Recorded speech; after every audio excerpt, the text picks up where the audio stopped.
140 episodes, and suddenly all that's gonna go away, right? Exactly.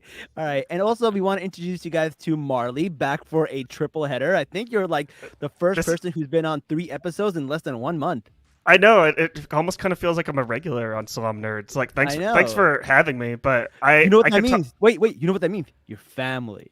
family hashtag family. Hashtag family. But I could talk about Ted Lasso like all day. So thanks for having me on. Like Yeah. yeah. Mm-hmm. Absolutely. And then this guy, I definitely can't wait to introduce you, man. He is one of Mhm. my favorite people on Twitter, and that's Brandon, who's also from Agents of Fandom. I'm telling you, we're collecting you guys like Infinity Stones. We've had all of you guys on the show. We love you guys. We're basically like a sister channel to you guys now. Yeah, well, we definitely love you guys as well, and I'm so happy to be here. Thank you so much for inviting me on the show. So I wanna find out. Did you follow me before I went on BD's whatchamacallit thing, or you found me on BD's Phase One podcast? So I found you because you were tweeting about Miss Marvel, and I think I retweeted you, and because BD follows me, he saw the retweet, and that's how he found you. That's what I was thinking. So for the longest time, that's what I assumed happened, and I wanted to hear it from the horse's mouth. I was like, "Wait, is that what happened?" So it's because of you we have this platform right now, which is pretty crazy. It's like the butterfly effect. Like just one guy does one thing, and so many things just fall into place. And now we're on StreamYard, and we have all these followers and stuff like that. And like, yes, from you, bro. That's crazy. You know what? I was just so enamored with your post, and I was like, this is a perspective we've never seen before, or that I had never seen before, and it was so unique, and I loved what you were saying, and I was just like, I just want to retweet you, and next thing I know, amazing people like BD saw you, and here we are. That is awesome, man. That's what I thought happened, and I was like, you know what, man, I'm gonna bring you on the show and find out if that's really what happened. But that is so cool. That is amazing, man. I love you, man. You are always like retweeting my stuff, and you're always like putting up these articles. I read some of the articles that you've written. You write some really good articles, and you wrote a really good one about Ted Lasso. Thank you so much, man. Thank you. Yeah. What was the Ted Lasso one called? So I wrote the top 10 episodes of Ted Lasso, and that was basically just that. It was a sort of a series retrospective in a way, just counting down my personal 10 favorite episodes, and yeah, and then I also covered the season finale or series finale or whatever we want to call it. Awesome. Yeah. Where can people find that? I want to give people a chance to find some of the articles because they're so well written. Oh, thank you so much. Thank you. So you can find everything on agentsoffandom.com, and you can also check out all of the recaps that my colleagues over there have also done. So our guy TJ Zwarich covered most of the season. Our buddy Adam Blevins, who is in the chat right now, actually we see him. covered some of the early episodes this season. Check them out. Adam is an incredible writer, one of the best writers I know. So definitely go and check out his work, and everybody else's work over at Agents of Fandom. Look at that. That's awesome, man. I can't believe that. We love you guys. I love reading your stuff. Jazz, why don't we have a blog? Why don't we have writers? You want to? No, not really, because then I gotta do work. That's why. Writing's so hard. I have terrible grammar. I can barely speak. I did write one article though. I wrote an article about polite society. That's the only article that I've ever written, and it actually did pretty well, surprisingly. Well, then maybe we should start a blog, Neebs. No, man, it's a lot of work, man. Like I had to check my grammar and shit. It was so hard. One step at a time. I know. First of all, Jazz, why don't you start showing up first before you start making vlogs? Shots fired. All right. All right. See, that's how Jazz works. He just like he suggests things, and he's like the CEO of Salaam Nerds, where he suggests, and then just like Neebs, you do everything, okay? It's just like- Delegate it to the people that work, right? Jazz is Beard, and I'm Ted Lasso. I'm Ted Lasso, and he's Beard, basically. That's our... he goes to nightclub at night and comes back with different pants. That was a great This is a episode. It's one of my podcast. Don't favorite let that episodes. No, it's funny because this happened. All right. Let's get into it, man. Let's talk about Ted Lasso. We're gonna mostly be talking about the finale, but don't feel like you have to only talk about the finale. If there's things that you want to talk about from this season or from past seasons, feel free to talk about it. There's some stuff that I'm probably going to share that might go back like maybe 2 seasons, but honestly, it's a free for all. We've never covered Ted Lasso before, so feel free to talk about anything. But this episode, this finale, was amazing to me. I think it hit the nail on the head. There were so many amazing callbacks to like the first episode in the first season. There were some things that I did not love. And I feel like a few people in the beginning were kind of like, okay, maybe it's lacking a little bit, but like it picked up exactly where it wanted to. And I really, really enjoyed it. So let's get an overall idea of like what you guys thought of the finale. We'll start with Brendan. I absolutely love this finale. I thought it was a really strong way to end the season. I thought that it tied up all of the storylines really well. I thought that it stayed true to the themes of the show. I feel like the central theme of the show is forgiveness, and I feel like that theme was very well represented throughout this finale, and really throughout the season. And I was really happy with just the way that they also sort of left it open in case they decide to bring back the show in some capacity. And I was just very happy, very pleasantly surprised, and just very thrilled overall. No, I totally agree with you. I think forgiveness was a really big part of this season. In fact, one of the things that is really interesting, what that I really loved was the part where you see them point at the belief sign and it's not there anymore. And you see that it was ripped up, but all of them kept a little piece of it with them at all times. And then what they do is they go and they put it together. And then what we find out later is that Nate actually went back and glued it with glue that is gold, which is the Japanese art of kintsugi, I believe. Yeah, where you when you break something, but you put it back together with gold, so it's even stronger. And one of the main things that you take away from that is like forgiveness. That's what it means, which I think is really, really cool.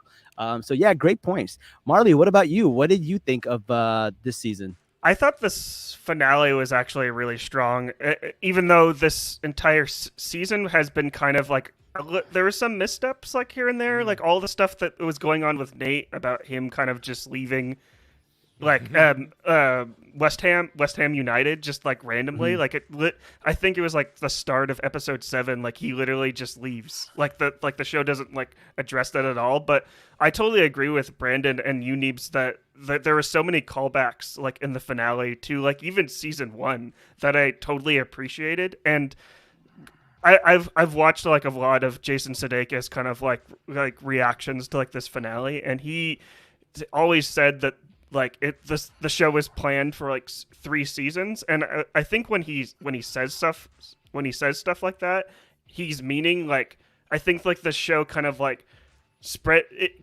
grew into something that he didn't really expect it to grow into. So when he says 3 seasons, he was like, well, we didn't really expect it to turn into like this wonderful show about forgiveness and like mental health and like talking about like and talking about how how to even talk about like your feelings with like your friends and like the people that you care about. So it kind of grew into something that he didn't really expect. So I honestly feel like it's gonna like this is really Ted's like ending at this point, and then the spin-offs are going to be like it's going to be like a Roy series or even a Nate series. Like I don't think this is the end of the Richmond way. So, but yeah. That's I think they hinted at that in the tweet that you sent me today. There was a tweet Yes. where they say something's cooking. So we'll see about that. But I'm really glad you brought up the point about mental health because for the longest time, like I in my friend group have always been known as the optimist, the fun guy who's always so happy, like very much like a Ted Lasso type. And I always thought like having mental health issues and stuff like that would kind of be like, why would somebody like me have mental health issues if I'm so happy all the time? And like, because Ted Lasso genuinely is happy. And then when I saw his character and his panic attacks, I was like, whoa, that shit happens to me. And that what inspired me to get therapy for the first time in my life. And I learned so much about myself. I learned about attachment theories. I learned about what you call it, PTSD and all this stuff that happened to me as a kid. And like for the longest time, I didn't want to accept that like I could get help from that because I thought of myself as a very happy, optimistic person, which I think I am, but that doesn't mean you're immune to like any kind of issues. And like when seeing a character like Ted Lasso, who's so wholesome that everybody loves, also have this issue, really made me think and was like, you know what, maybe I should look into therapy too. And that's why I said it on Twitter before, but this show literally changed my life, which is really, really amazing. That's why I love this show. Jazz, yeah, go ahead. I just wanted to add on to that just like a little bit, which I find that like incredible. Like a show like Ted Lasso can change everyone's life, like just like what you said, Neebs, and the origins of the show, like how the show even started. Like it was really just like an NBC like promotional bit to get like Americans like into football, and the fact that like we're 3 seasons in and we're talking about like how this like show allowed us to like think about our mental health. We go to therapy. It's like I think that's incredible, and it's just like I don't know. I love the show so much. So it's a great show, man, and I love it, and I like the fact that you kind of talked about the way it just changes people's lives. Yeah, shows can do that to people sometimes. It's crazy. Jazz, what about you, man? What are your thoughts about this season finale? I want to echo what Marley was saying. Like, there were moments in this season where I was just like, oh no, this is going to be a bad season. This is the end of Ted Lasso. It's going to go down in not a blaze of glory. It's going to be a shit show at the end. But at the very end, they did tie it all back together, especially in the last couple episodes. I was like, oh, I didn't see that coming. Okay, all right. You got me back. Well done, guys. Well done. And so, nice. Yeah, it was, like Nate being the bad guy, and you had Zava, which is based off of Zlatan Ibrahimovic, and you see all these things, just like, okay, all right. I'm not happy with it, but then they did tie it all together. Everyone ended up getting their redemption arcs, and it was pleasant at the end, and I was very happy about that. Yeah, so let's go in and let's dissect this episode because there's a lot of stuff happening. And I know you talked about the Zavo thing. I know that wasn't a lot of people's favorite. I don't know if I'm gonna get any hate for this, but like I didn't see Keely's storyline going anywhere. Like that was a little bit of like it ended and then like I don't know where it went. I think they were just kind of like stalling for time until they can get back to the Roy and Jamie and her storyline. I don't know. What did you guys think of the whole Keely? I mean, like it was fine, but it didn't really connect to the bigger story. It felt like it was there just for the sake of being there. I feel like they couldn't just like write out Keely completely. They need to give her something to do. Sure. That's what it was. Really, she was the side character in Roy's arc because, you see Roy grow up even in this season as well as the last couple of seasons. And so I feel like she's just there for that purpose. And the show didn't really explore much of her beyond, just the relationship and all that. It just felt like it was somebody there. I would have loved to see her as like a grow as a businesswoman without the whole Jack storyline. Like I don't think the Jack storyline was needed. Just her learning the ropes and her dealing with her friend who she hired. I think all of that was valid. The love storyline didn't really work for me. Marley, what about you? What do you think of the Keely storyline? I think Keely is kind of her character has always been kind of frustrating because I understand like where the writers were trying to go. They're trying to like make like this character be like a strong like independent woman, kind of like strike out like on her own, and like the mistakes that she kind of has to go through and kind of like dealing with her own mental health. I feel like Keely and even like pretty much most of the side characters, even in this finale, it's almost like they struggled with like so many like storylines like going on at the same time, and they could only wrap up like so many, so they really just focused on Ted's and Rebecca's. So if they do, I'm pretty sure they are going to do a spinoff, so I would like to see more more focus on like Keely, because I feel like all of the stuff there is really interesting, especially her dating like Jamie and also Roy at like different times, and how Jamie and Roy had to like actually Jamie and Roy, in my opinion, is like my favorite like storyline throughout the entire show. How they basically became like enemies to lovers. Like it's like an enemies to lovers sort of thing, because they both hated each other, and then at the end they became like, they still, I wouldn't say that they love each other. They still kind of like have some sort of resentment towards each other, but they're like they still have this respect, like, which is it's so it's needed so much in television now, just because it's either you hate someone or you love someone. The fact that there's two male characters that can kind of have like, I love you, man, but hey, that's my girl, or something like that. I think that's kind of, I think it's really cool and refreshing. One of the things that I really liked about that was at the end where he goes, "You can watch me eat a kebab." But if you go to the seasons earlier, he said the kebab place is his church. He took Ted Lasso. Ted Lasso found him there, and the kebab place was his church. So I really thought that was funny. Brendan, what are your thoughts about the Keely storyline? You know, I thought particularly in this episode, you know, Keely wasn't given much to do, as you guys mentioned. You know, I looked at it more like, I think Keely, she's always struck me as a character who has always known her self-worth. And I think that's sort of what we saw when she didn't choose Jamie or Roy.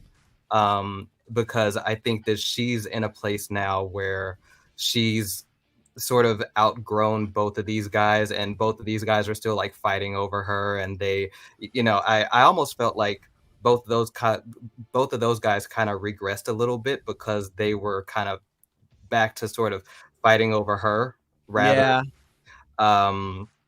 you know, rather than sort of being more mature about it. And I was happy to see Roy have a bit more growth later on in the episode when he asked to join the Diamond Dogs and everything.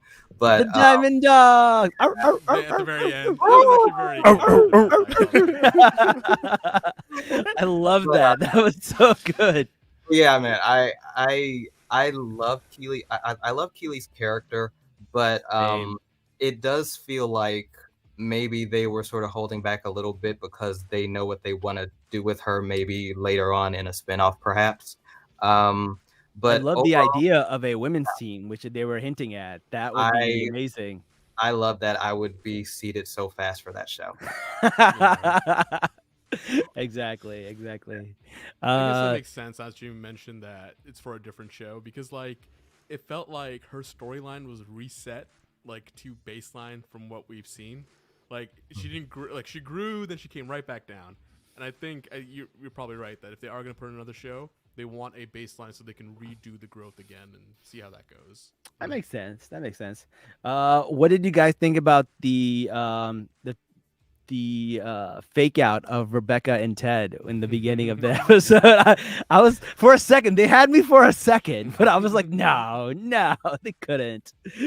Marley, did they get you? They sort of got me a little bit, but in a way, I've always believed like this whole Rebecca and kind of Ted will they won't they like sort of like aspect is sort of like just there for like for the audience just to kind of have like to play around with it. I think Rebecca and Ted like throughout the entire season has had like the most interesting relationship, because season 1, like we all know that Rebecca hires Ted because she wants to take down AFC Richmond, because like she wants to get back at her ex-husband, and which is the plot to Major League. I don't know if any of you ever watched the movie Major League, but that's the same exact plot, and that's what is really funny about it. Yeah, and just Ted's like entire approach during all of this, because like he's coming off of like winning like the championship like for the football team that he for the hand egg. I'm gonna call it hand egg because it's not actually football, but he's kind of like riding high and kind of like coming into an unknown situation. So he's just like has like this most positive attitude, and the way he could just kind of like just treats Rebecca, where she's basically like putting him down, and he's just like, oh, we're just gonna try our best, and I'm just like, and the way where Rebecca like ends like at the very end, she's like begging Ted to like stay, saying that this team needs you. Yeah. It's like Rebecca is like my favorite arc throughout this entire like series. Like it's absolutely incredible. But yeah. Speaking of which, I am a big fan of like platonic male-female relationships. I feel like there's not enough of that. There's always like love interest and like something going on. But like as someone who's known to friend zone a lot of people, I love a good freaking platonic relationship, man. I feel like it's not bad to have a lot of female friends, man. It's all good. What did you think about the fake out, Brennan? I was scared. Because when he walks in and they're like not really even like making eye contact. Do you want to talk about it? No, I'm not ready to talk about it yet. I'm like, what are they doing? What are they doing? And once Beard walked in with the, then I was like, okay, all right, And I think my favorite part of that entire scene is Rebecca sort of looking at Beard out of the corner of her eye and just sort of like, no. Wincing. So I know we're talking about like Rebecca and Ted, but no one ever talks about Ted and Beard. Like, where's that? Like, I know that they've worked each other, but it's just like it is Pride Month. I'm just saying, it's just like could they have a fling or something like that? So I'm like, I did like their explanation about like why Ted and Beard are so close, because like he basically stole his car. He did all these horrible things. He was on crack or meth or something like that, and he bailed him out. And like when a friend does that for you, you're like, I will walk to the ends of the earth for you, right? And they have this like strong relationship, and he forgave Beard, which is what let Beard forgive Nate. And I thought that the way for that whole thing to come full circle was a great story, and I really like their friendship too. And then Beard is more into a toxic relationship, so I don't think he would fit well with Ted. Well, opposites do attract. He loves the danger, as his girlfriend, from his girlfriend. Jane is her name, I think. Jane, yeah. Oh man, that is crazy. But yeah, I think Ted also grew as a soccer coach, because he didn't even know what offsides was, and then he was the only one that noticed that one kick was offside at the end of the game, and I thought that was pretty sweet. And like he used Nate's play at the end too, so you could see them all growing, and just like all of these callbacks are just so great. What do you guys think of the callbacks during the final game? Brandon, you go first. I love them. I loved the callback to that particular play that you were mentioning. I love, and that like Sam Obisanya is one of my favorite characters. So the fact that he won to like make the winning goal, like I was very happy about that. I also loved the callback of Ted dancing with the team at the end. The running man. Yes. Yeah, I thought that it was really strong, and it felt like a real full circle moment, and it made it feel like a real sort of series finale. It had a note of finality to it that I really liked, but at the same time leaving things open for a possible future.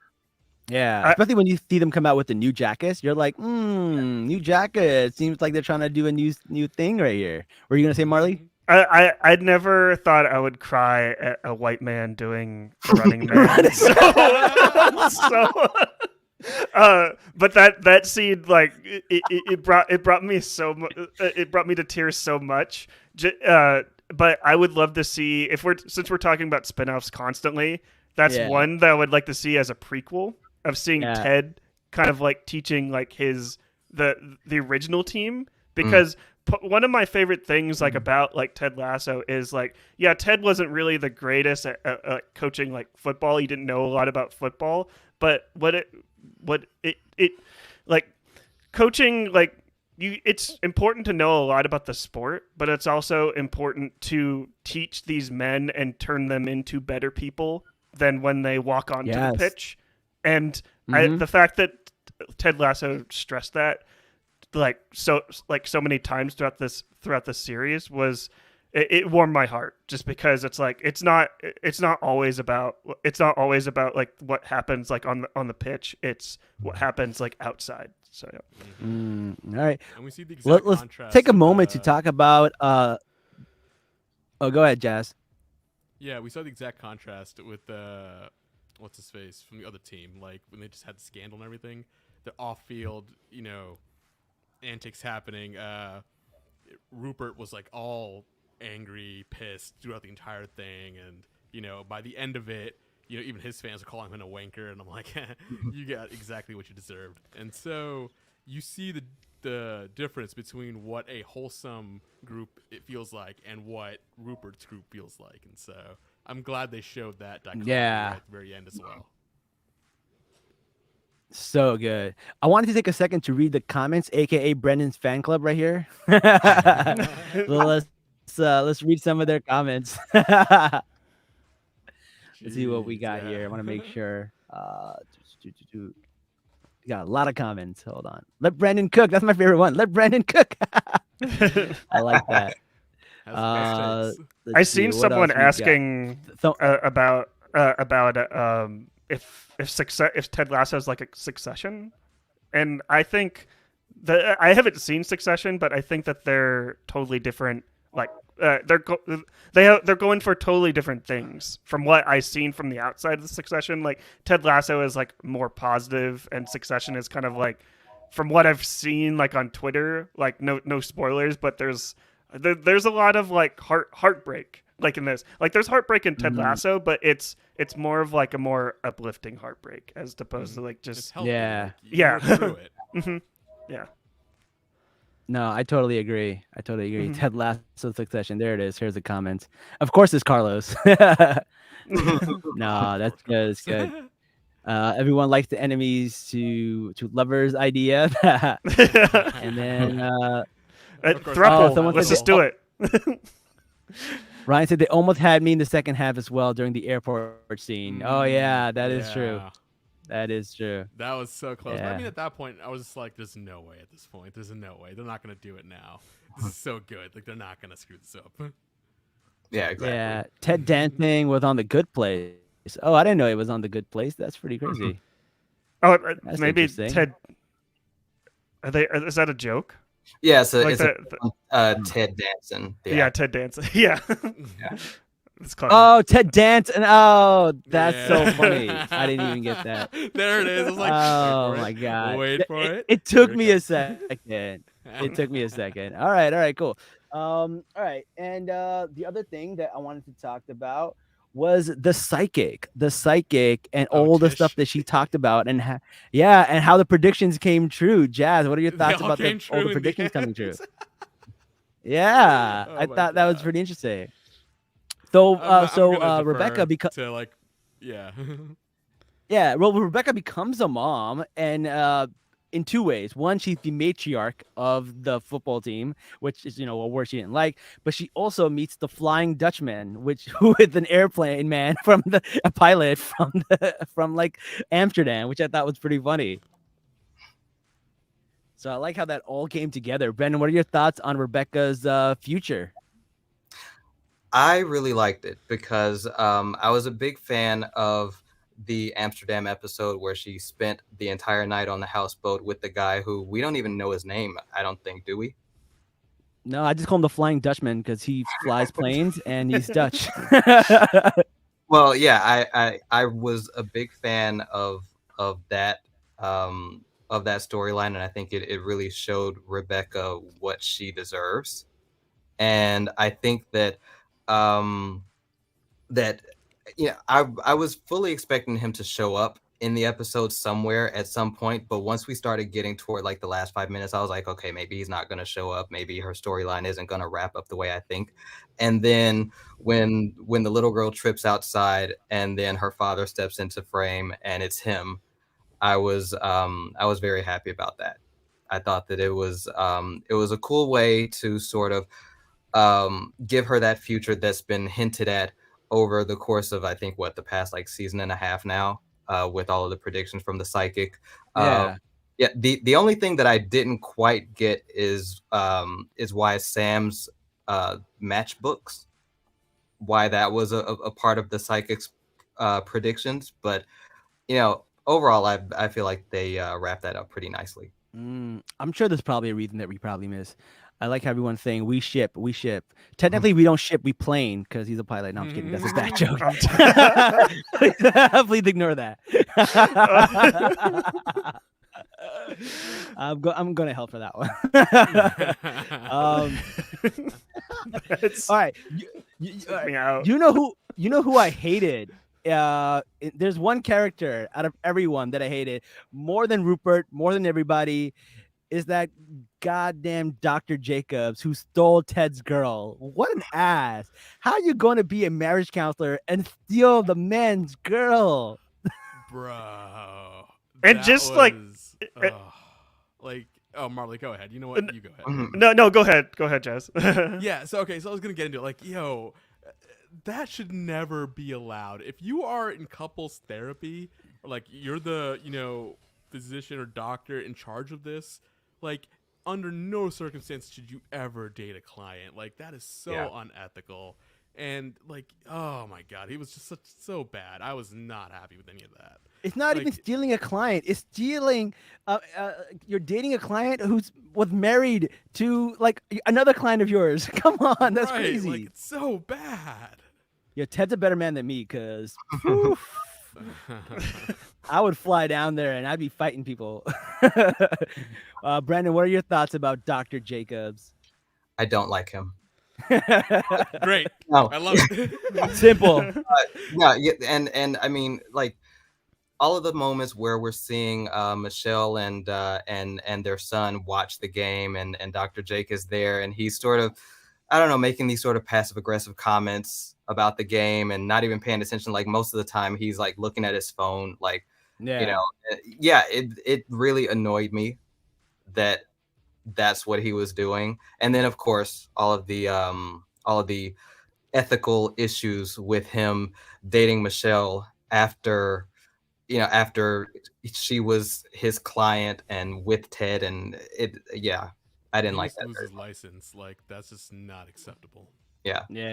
Marley, what were you saying? Yeah, I didn't like him either, and I love that the writers know that the audience just hates him just because of, like, Brandon, like you said, like, all of, like, the passive-aggressive comments that he was saying.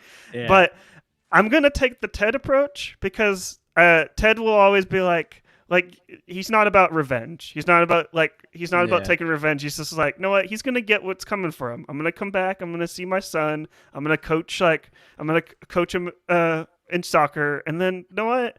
He's gonna he's just gonna get back together with it. That's what I'm hoping. Just like he's gonna win back like his ex. That's what I'm hoping. That's my whole like theory right there. Well, in the last scene, we did not see Dr. Jacob when he went to go see his kids, so he may not be in the picture. So we'll see. Mm-hmm. Yeah, we'll see. Yeah. But nope, that was pretty good. What did you guys think about? I think we talked a little bit about this, but Nate's storyline of him, like he was becoming such a great villain. Like I hated Nate, but I think his switch to forgiveness was a little fast. I feel like it should have been, it should have been a little tougher, a little bit, but they were pretty easy on him. But then when you find out they didn't just give him his job back. They made him assistant to the kit manager, which is a little Office reference. So he's got to earn his way back, which I thought was kind of fair. But him and the way he left it off at Rupert, it was a little vague. Like they kicked him off the team because he wouldn't hook up with women with Rupert. Is that what the story was, or did I miss something? I think so, because I recently rewatched that episode, and I think it's implied at the very beginning of the episode that he quit because he didn't want to. I guess he basically didn't want to engage in that sort of behavior, especially because he was with Jade and he was happy Mm, with her. So it's sort of implied at the beginning of that episode that he actually quit and that Rupert didn't fire him, but when okay. when Rebecca asks Rupert later in that episode, or I think it might have been maybe even the following episode, what happened with Nate, he sort of puts on this face like Nate just couldn't hack it. But it seems to be pretty implied that that Nate was the one who actually said, "I'm gonna leave this situation." That's kind of good on Nate. I stick with his girl. Did not, partake in want to be in that toxic environment. I respect that. Too bad it took him taking all his frustrations out on Ted to get there. But obviously, Ted did forgive him. Jazz, what were you gonna say? I'm. Let's go back to the first episode of the season when there was that news conference, right? Yeah. Even then, Nate, like at the end of last season and now in the beginning of this season, like he was such a horrible human being. Like like Neeb said, I genuinely hated him, right? He just But spit in the then- screen in the mirror. Yeah. Yeah. But there were flashes of Nate's redemption arc throughout the whole season, and you could pick on like certain instances. For me, it was that news conference, right? Where he was talking about getting to know the players, but then he couldn't finish that line, right? Because I think at that point he realized what he did become, and I think that was a setup for it. So it wasn't like just blind for me. Like we knew it was coming. I don't think it was too quick in the sense that, it was built up to it. It was quick in the sense that they forgave him very easily. And honestly, forgiveness should be that easy. Like life goes on, guys. Like, we don't have to always, hold things against people. Grudges. Like, do Yeah. it the Ted Lasso way. Just forgive and move on. You don't forget, but life goes on. Fair. That's fair. Marley, what about you? What do you think about his story arc? I will agree with you, Neebs, that I think that it was very much rushed, and I felt like the writers were kind of scrambling at the very end to be like, oh, how do we wrap this all up? But I do think what is nice is that even like in season 2, like with Nate kind of like struggling with like the team doing really well, like under his plays, and him not actually getting the credit, but people actually calling him like he was the wonder kid, and him thinking that if he left the team, like the grass would be like greener on the other side. And then season 3 realizes like that, like it's just like what you said, Jazz, like the grass isn't greener, and like he's kind of become like what he didn't want to become. So I think even though it was rushed, it kind of made sense, because I think we've all made like decisions like that where we left like a previous position thinking like, oh yeah, I'm going to do way better than them. I'm going to show them, and then realize like, know what, my previous place was actually better than where I'm currently at. But I think that's what the writers were trying to do. I think if they had like more episodes, they could have like fleshed that out a little bit more. But I think what the most interesting part from season 3 for me is Nate's like depression like episode. Yeah, him like going yeah. back, That was really good. him going back to his parents and kind of rediscovering like what he loved about his youth, where he picked up the violin. And I personally really wanted his arc to be that he would kind of like quit soccer altogether and take on like and become like a musician, because I'm not sure if any of us like watch sports at all, but I'm a big San Francisco Giants fan, and there was a third base coach that was he won like 3 World Series for the team, and then retired and became a jazz musician. So I was hoping that the writers would kind of like tap in to like a story like that, like just because like you're doing one thing right now doesn't mean that has to be like your thing for your entire life. Like do what makes you happy like at that point. But I don't know, like what do you think about that? I really did love the whole thing with his dad where they talked about it, and you learned that he's actually a genius. Like he is a very smart intellectual person, and he is good at everything he does. But he seems to give up on it because of the pressure that his parents put on him, right?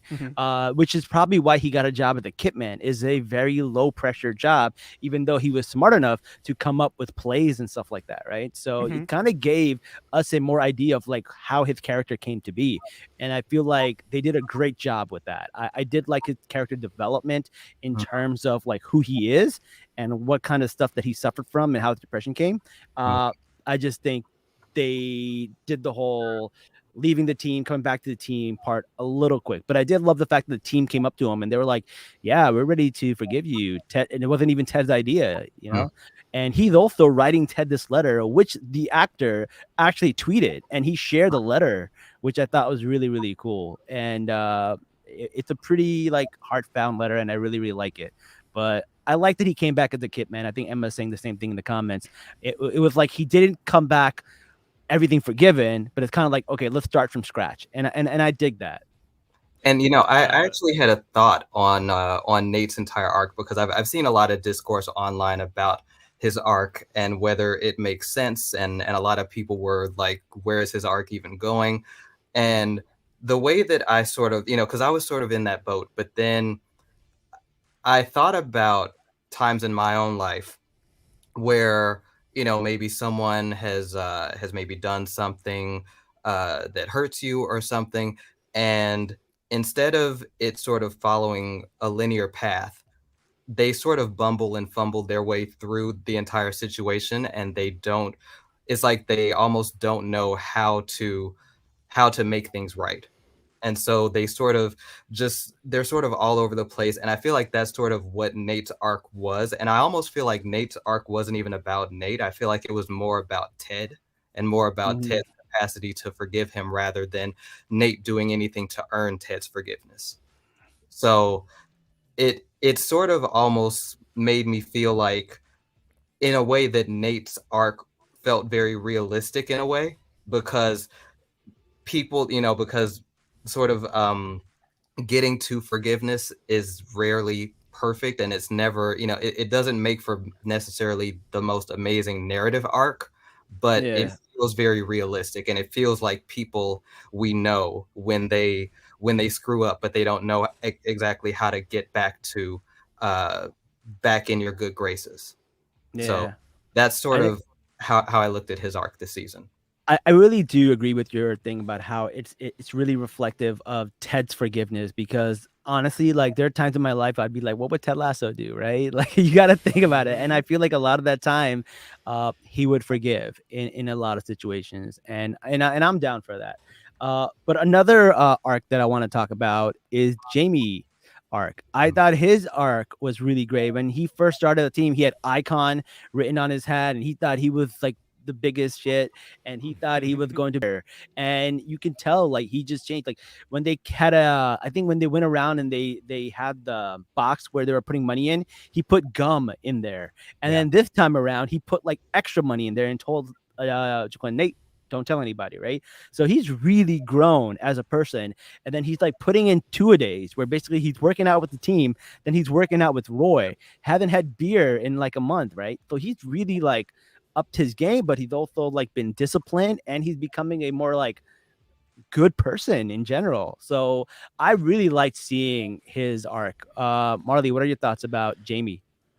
Jamie, I personally think that the actor that plays Jamie for season 3, he was carrying this entire season, because the episode when Ted brings the team down to the sewers and we get like that whole memed, I feel like out of all the episodes, that was the one that everyone was talking about the most. But Jamie, when Jamie was like basically like the team was getting like all this like hate like online, and Jamie just like speaks up and just says "Poupe." Let it flow. And I'm just like it like that, like it really shows like a lot, like just like how just Jamie kind of like treats just like life, even like when he wasn't when he was like kind of like supposedly like the guy, like the number one guy, he's just like kind of just let everything like flow off his back, and just like I don't know. I just think everything that he was going through, like with Roy too, become like the. I know, like in the comments, people were talking like people like the whole enemies to lovers thing, but Yeah. I just like their relationship there, where they were able to like mend it, even though Roy is kind of like still kind of like he's like I don't love you that much, but it's just like yeah, it's just. I think Jamie was definitely like the strongest for like season 3 for sure. But Yeah, and you see the influence that Jamie had on the rest of the team because in the episode where Keely's nudes come out, I thought that was a really good episode because you saw the team, they're having a locker room talk and they're just talking shit. And then when it comes out about Keely, you know there's 2 people on the team who really care about her. Their entire mood changed. The entire team is like, no, we're going to delete all of these pictures. We can't be treating women like this. And I really liked that episode. I thought it was really good. And then at the end, you find out that it was actually Jamie's fault, but Keely forgives him because that's not the same Jamie. And he just, made a mistake. He left it in his email or something. I really liked that part. Brandon, what about you? Jamie Tart has my favorite arc of the entire series. Jamie Tart. I love that song. At the beginning of season 1, I couldn't stand him. He was just he was just your typical sort of jock prick, and I feel like the turning point, at least for me with him, was I think it was season 2 episode. I want to say episode 8, the Man City episode, where he's getting his dad tickets to the game, and then afterwards they lose the game, and then his dad comes down to the locker room and is taunting him, and Jamie winds up punching him, and then Roy walks over, hugs him, and he just sort of breaks down in Roy's arms, and that was the first moment in the entire series where I felt bad for Jamie, and I feel like the way that this show has built him up since then and has really made him this really sort of upstanding guy who really has become that accountable guy that Keely always wanted him to be, and more of a team player. It made me so happy to see where he ends up, thinking about where he started when the entire crowd back in season 1 was chanting his name, and he was saying me, and now and now he's like he's passing the ball to his fellow players, and he's actually like developed this friendship with Roy, which is another one of my favorite things about this entire series, and he's just become this really like he's still Jamie, but he's like the elevated version of Jamie. Yeah. And Brandon, just to like add on, since I know Sam is your favorite character, what do you think about Jamie wearing Sam's number in the national game? Like I love that. I love my heart. Actually, and another moment involving Sam that I love with Jamie is when Sam does the protest and he blacks out his jersey, and Jamie was one of the first people to say, "Pass me the tape." And we're a team. We all have to wear the same kit.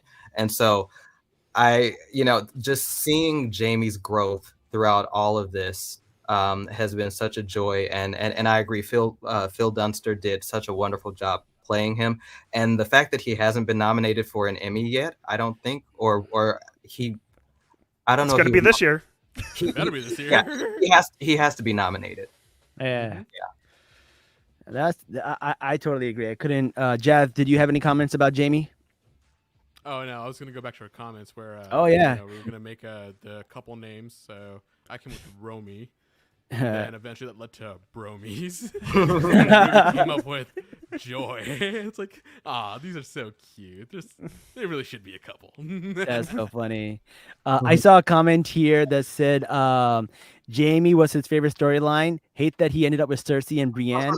That's not the right Jamie, sir. That's the wrong Jamie. I think you're watching a different show. That was so good, Carlos. Well done, man. Oh man, solid. Carlos solid. is the best taste. We love him.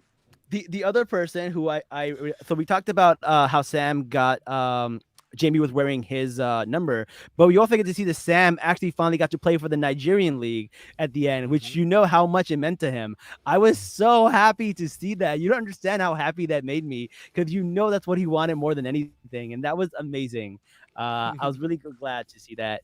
And then Isaac also got the last penalty shot, which was really great, because in the earlier seasons, he's the one who had the penalty shot that was so bad that it broke the glass in the first episode. And then you see like he missed it, and then it turns out it went right through the net. Amazing. I literally thought he missed it. I love the way that they switched that up on us, which was really, really great. Anything else you guys want to add before we go? Make sure I didn't miss anything. I feel like it would be I think we would be doing like Pride, since it is Pride Month. We would be not doing the show justice if we're not talking about Colin, like Colin being like a queer yes, yes. Like season 3 really like highlighted that.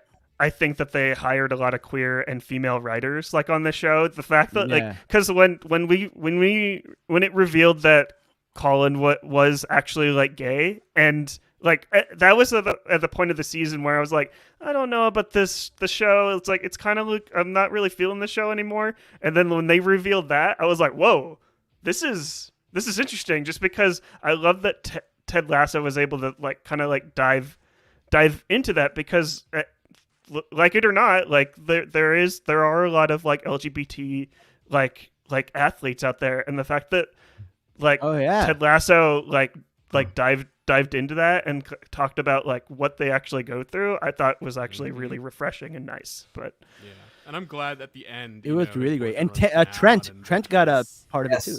Mm-hmm. Yeah, that was great.